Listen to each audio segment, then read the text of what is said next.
Je suis le savoir qui éclaire dans toutes les directions de la vie. Je bénis la compréhension juste dans les deux mondes. Après avoir étreint la matière dans le monde tauresque des sens et des sensations, le natif solaire Gémeaux apprend à développer sa pensée et à nommer les choses par le verbe.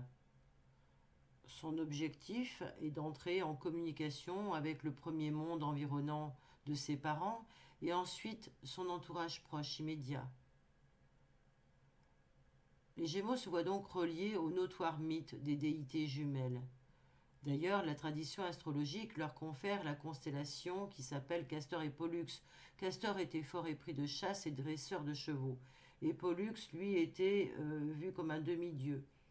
Les deux héros sont devenus des sauveurs dans l'Odyssée et l'Iliade. Ils sont intervenus notamment habilement lors des travaux d'Héraclès. Et ils ont été ainsi rebaptisés les Dioscures lors de la narration d'Homère dans son hymne, en vénération à leur aspect et à leurs origines divines. Ils sont les fils émérites de Zeus. Cette appellation n'est pas sans nous rappeler l'anagramme discourir qui restera la vertu première des porteurs solaires de cette constellation. Dans la mythologie, les deux frères sont confrontés à deux autres frères dans une rivalité amoureuse et ils leur livrent bataille afin de gagner leur convoité. Il y a Phébé, Aïr, déjà fiancé à Lyncée et Idas. Les deux premiers donc livrent un combat avec leurs rivaux fiancés, combat dans lequel Castor fut tué par Lyncée, lequel tomba sous les coups de Pollux, lui-même blessé par Idas. Alors Pollux, affligé par la mort de son frère, pria Zeus de le rendre immortel, et cette prière ne pouvait être entièrement exaucée par le dieu.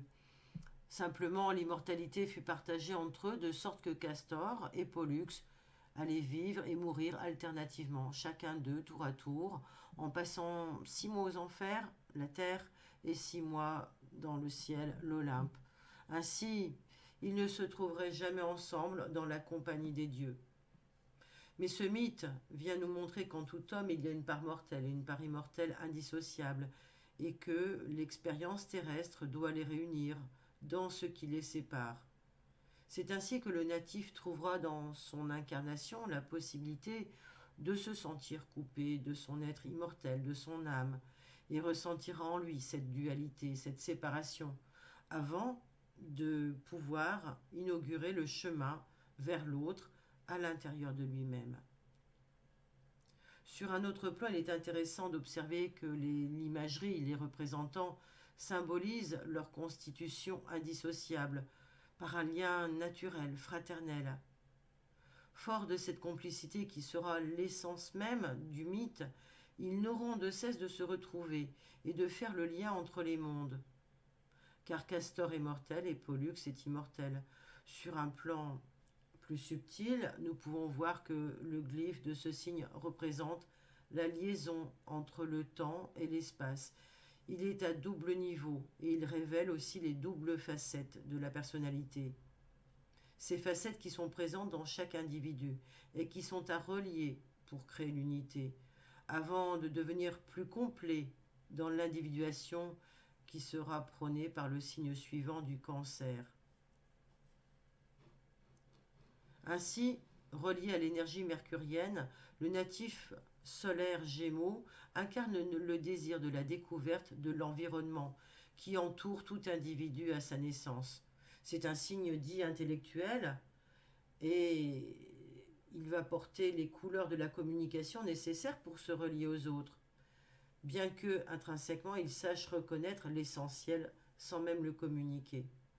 En effet, il a par nature cette capacité à se sentir relié à l'autre, à son maître ésotérique, qui est Vénus, la planète de l'amour.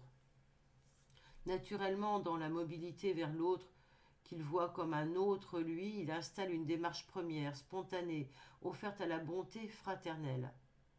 Oh, c'est une capacité innée, il relie les choses et les concepts les plus opposés, parfois même au point de se laisser jouer de sa naïveté, tant sa bonté est née du même désir, la rencontre de l'autre. C'est grâce aux Gémeaux que les choses, les genres les plus incongrus peuvent ensemble se rejoindre et trouver non pas l'équilibre ou l'harmonie comme l'énergie de la balance le permettrait, mais plutôt le point commun de l'entente. C'est en somme le trait d'union du zodiaque, suivi de plusieurs pointillés, car après cette première nécessité, chacun repart sur d'autres fleurs butinées, sans se laisser prendre dans les méandres la matière propre au taureau qu'il a précédemment quitté, et puis aussi par la peur de la contrainte d'inertie proposée par ce signe. Dotés d'une double conscience qui est mue par l'élément air auquel ils appartiennent, les Gémeaux, les natifs solaires des Gémeaux ont pour élément air dans leur âme, et cette nature féminine les agite et il s'agit pour eux d'aller aussi vite que la vitesse de la lumière qu'ils n'ont jamais quittée.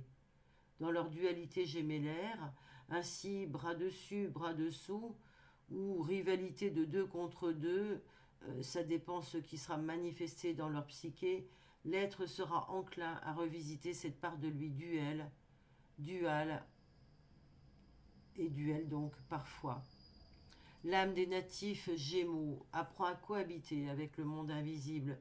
Le monde de la matière a pour mission consciente de s'aligner sur la sagesse intrinsèque du Verbe créateur, de relier les inconciliables en eux et autour d'eux, souvent au gré des expériences sentimentales qui sont souvent aussi multiples que variées.